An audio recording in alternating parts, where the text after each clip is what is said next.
crisis. That's what I thought at the start of the war. The war against China has been moving smoothly, but I had a curveball thrown my way. I had just gotten back to the United States when suddenly a very rushed officer came in the room and told me that the president was outside and needed to meet with me immediately. The president warmly greeted my wife, my kids, my grandkids who were over for a luncheon, and he took me aside and he said, "Admiral, we're at war."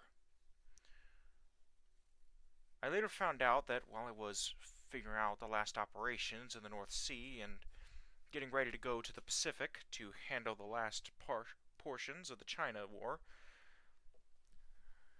the Soviet Union had ignored pressures from the United States government, and in fact it kind of backlashed. The Soviet Union had been openly supporting the Chinese, as well as encouraging Mexico and Colombia to attack us. They claimed, originally, my last large journal entry, where I rambled, besides just the menial tasks I've been doing. It was a couple months ago, I think. It doesn't make sense. They'd back down, but then immediately it seems that somebody else got their hands on the power, or rather the image of power, and declared war on the United States. I was nervous when the president first told me because of a small system that had been discussed for many years among naval circles. They called it the system of naval prestige. It essentially worked as sort of an arbitrary ruling where when documents, or at least, records that could be confirmed and were not exaggerated, could be gone over, a nation would be assigned a certain amount of prestige from victories or losses, positive for wins and negatives for losses, as well as gaining and losing some for events relating to a nation's navy. They've normally come from an international group of mainly armchair naval enthusiasts, but it has grown in popularity. In fact, a magazine that circulates in Switzerland, of all places, called The Naval Chronicle, or Naval Happenings in the World, talks about naval technology in a landlocked country. You see the irony. However, many officers, including myself, enjoyed the journal. It talked about recent breakthroughs in technology or research that had been done in the naval field, as well as charting out new maps.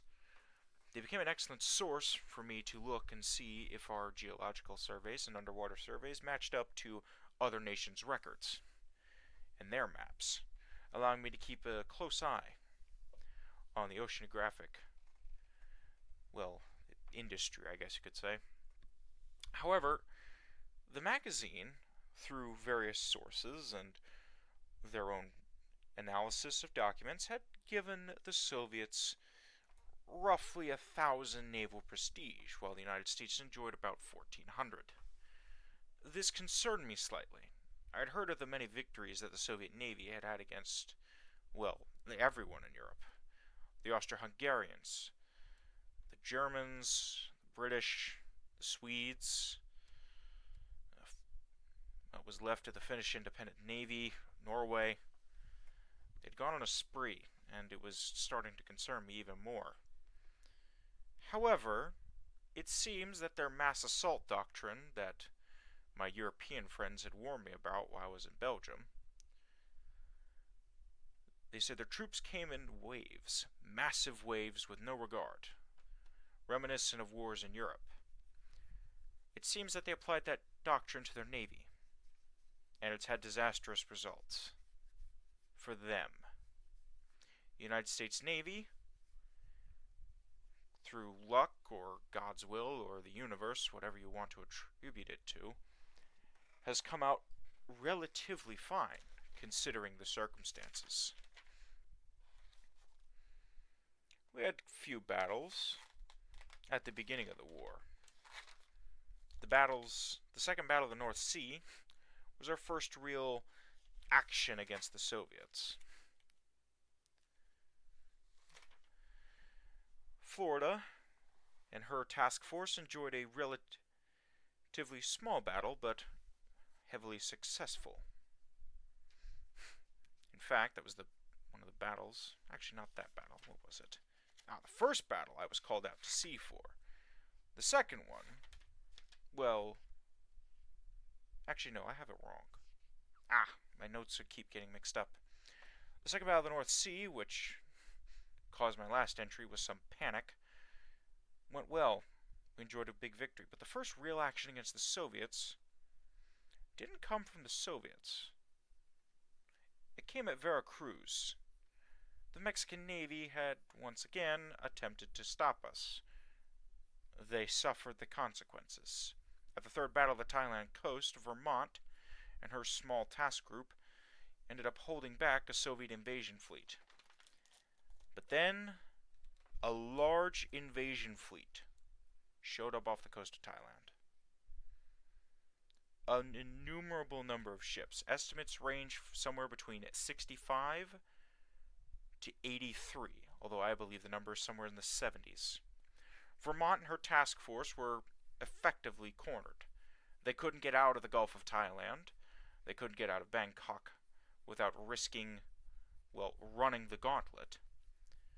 So, the admiral in charge, I've got his name somewhere around here. I'll find it. It's not important. What's important is that 51 Soviet ships were sent to the bottom at the loss of 0 American ships. 51 ships. 51 is an unimaginable number for naval battles. It's something you might get in a war game with lucky rolls of the dice and cunning strategy. In real life, it would be nigh impossible to imagine. Nay, even one might consider oneself mad for even thinking of the idea. But there it was. 51 ships. And quite frankly, our ships were lucky to make it out alive. Our ships started running out of main gun ammo. Ships Little Rock and Cincinnati, light cruisers, were suffering from a lot of torpedo hits. And still, we haven't gotten a chance, with all the activity, to order the rebuild of the Monterey. I'll have to get on that. Destroyers Fraser, Guest, Bears, Leahy, Alwyn, C.P. Cecil, and Dwyer had to come in and help render what assistance they could. Atlanta, Amsterdam, Chester, and Fargo, who had been escorting the battleship Vermont, were ordered by the admiral to assume a defensive screen, and, if the commander in charge of the Amsterdam wished, he could order the ships into a charge to save the Little Rock and the Cincinnati, and by God he did. In fact, the Amsterdam was the last ship left with any torpedoes above decks. So, the Amsterdam, considering her options, charged at the battleship, firing whatever guns she had left. Machine guns, men's rifles and pistols, 40mm anti-aircraft guns, and apparently some improvised weapons that I'm not sure if they even landed near the battleship. Unfortunately, the torpedo was a dud, but it gave the Russian crews a simple message. As the Amsterdam retreated, she blasted a single message on Morse code, radio, signal lamps, and signal flags. This is the United States Navy, and as long as you sail against us, you shall not know peace. The Soviet ship, the battleship, demanded to know what the ship's name was, as they couldn't quite see through all the smoke. Amsterdam simply answered, "I am the Amsterdam, and you will know my name." And she was right. 6 ships were sent to the bottom by the Amsterdam, second only to Atlanta and Chester, who enjoyed 7 each. Our next major action was at the Battle of the Adriatic Sea. Wyoming, one of much older ships in the fleet, led her task force, comprising of Virginia, Texas, a handful of cruisers, and a bunch of destroyers, against a small Soviet fleet. Wyoming, Virginia, and Texas each enjoyed a kill, with Texas forcing a battleship to surrender, and the Vicksburg demanding that if the battleship didn't, another battleship, I can't remember its name,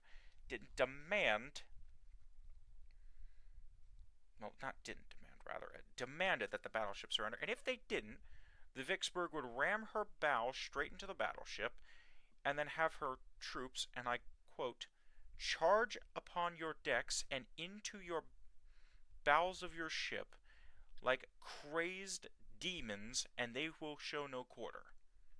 Apparently, the captain of that battleship thought the wiser. His ship aflame and flooding, didn't have much of a choice.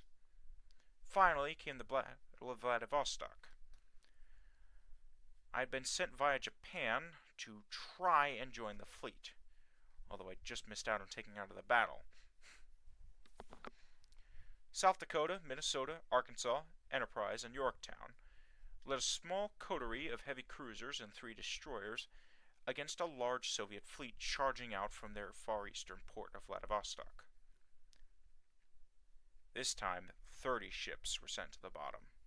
Austin, Missoula, Albany, Concord, Colorado Springs, and Columbus all enjoyed 4 more kills, with the destroyer Bernardo enjoying a kill with a couple of lucky hits with torpedoes. South Dakota, Minnesota, Arkansas, and Enterprise each took 1. Yorktown had hits, but unfortunately those cruisers were a bit more heavily armored than we had originally thought.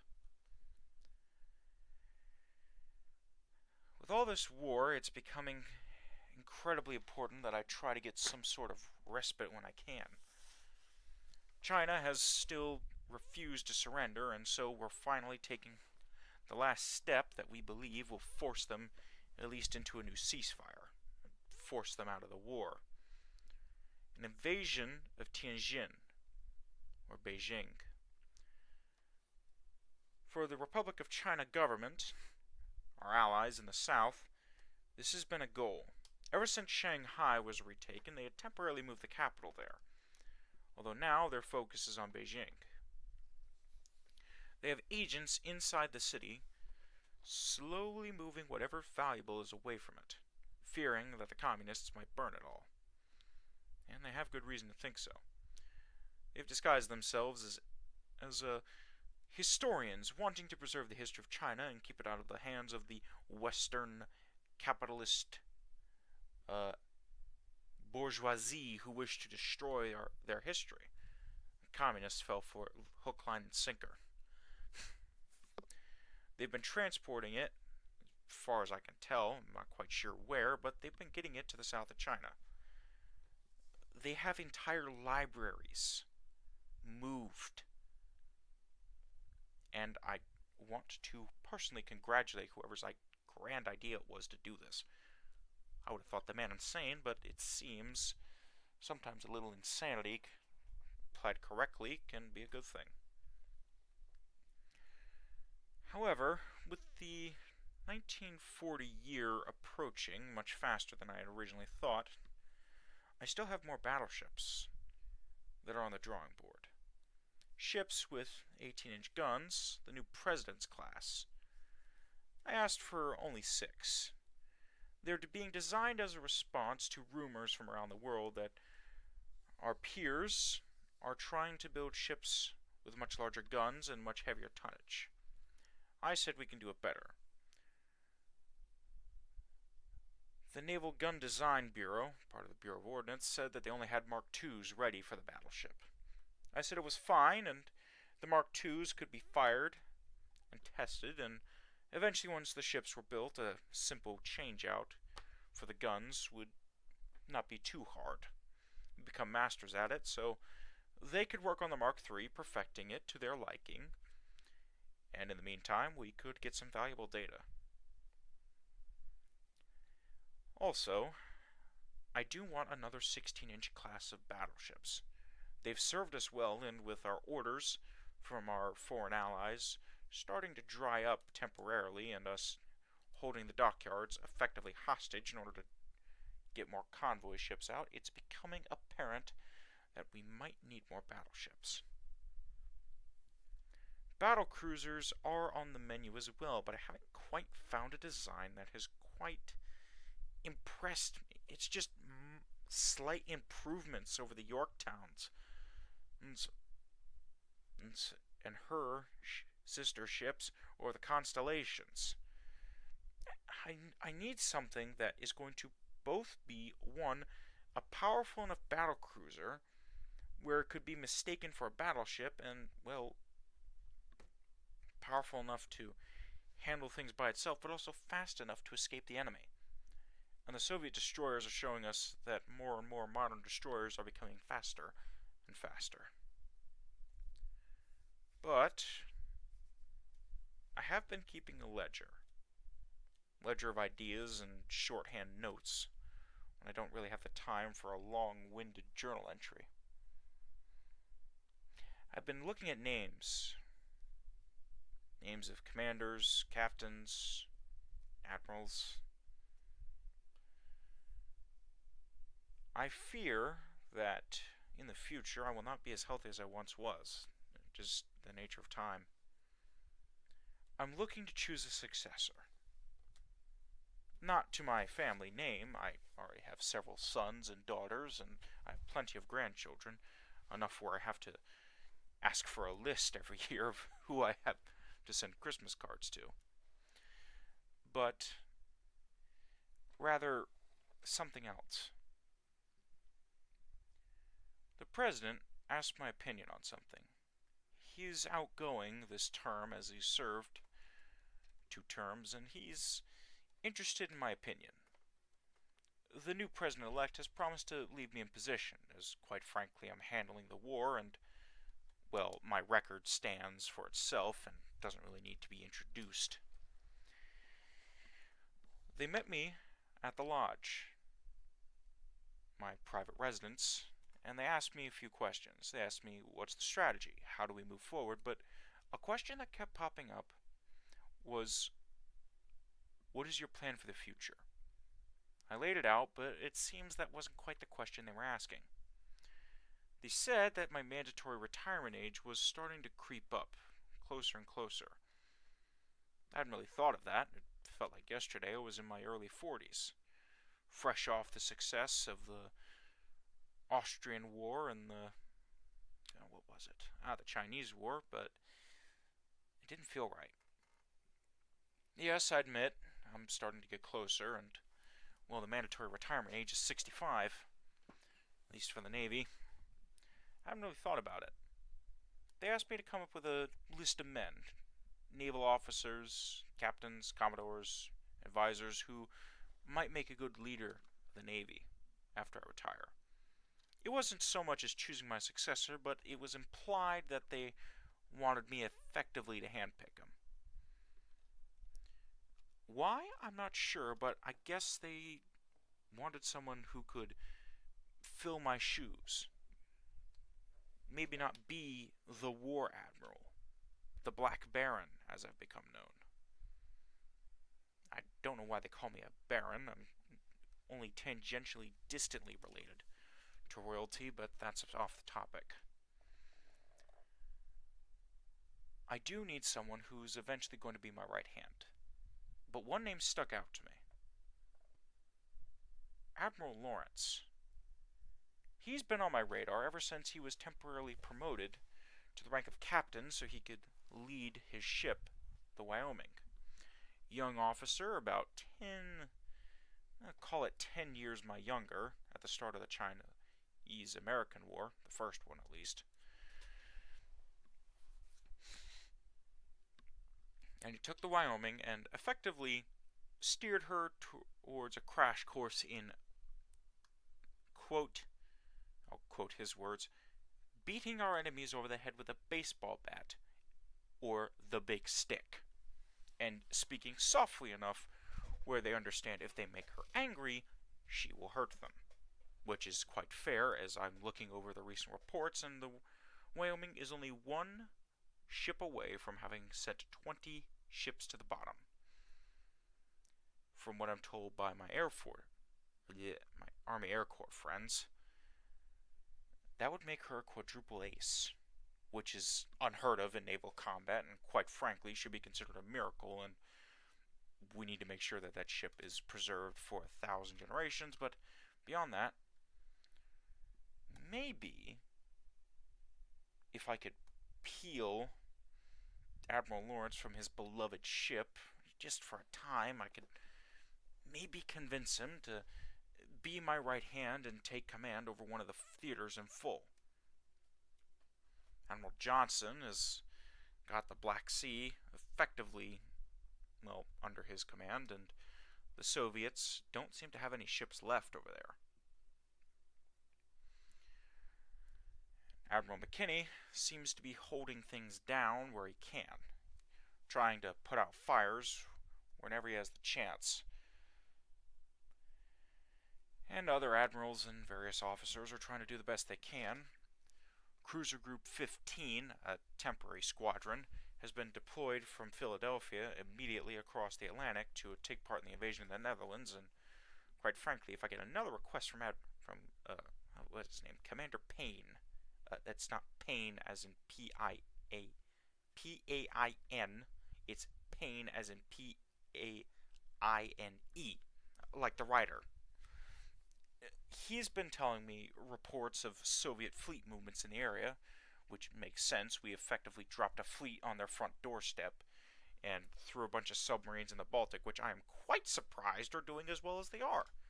The Baltic is a shallow sea, and it seems the Soviets don't really have a response, believing it to be a Soviet lake, and, well, they don't need any escorts if it's a giant lake, and, well, we kind of upset the whole boat.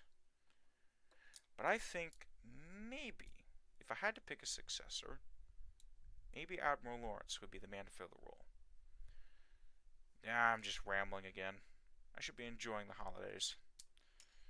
Next month, it'll be up to me to inspect the new weapons demonstration of the final Mark V 10-inch gun variant. It'll be ready to be put in production for the next series of cruisers, or to upgrade the next series of ships as soon as we have the time, or the space, or, if there are any of them left, as well as a new development in the Mark IV 5-inch guns. The Bureau of Naval Alarms says they've gotten something kind of cracked down, and they've got a new Mark V variant of the venerable 5-inch 38, which has been serving us effectively as an anti-anything armament. Well, so many things to do in so little time. Well, we'll see what happens next, I guess.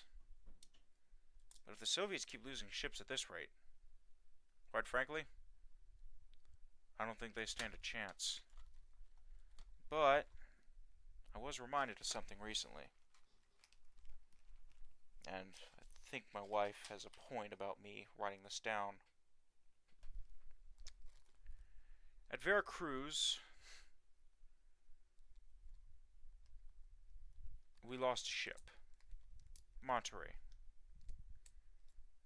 Had a distant family member who went down with the ship. I say distant, but we kept in contact.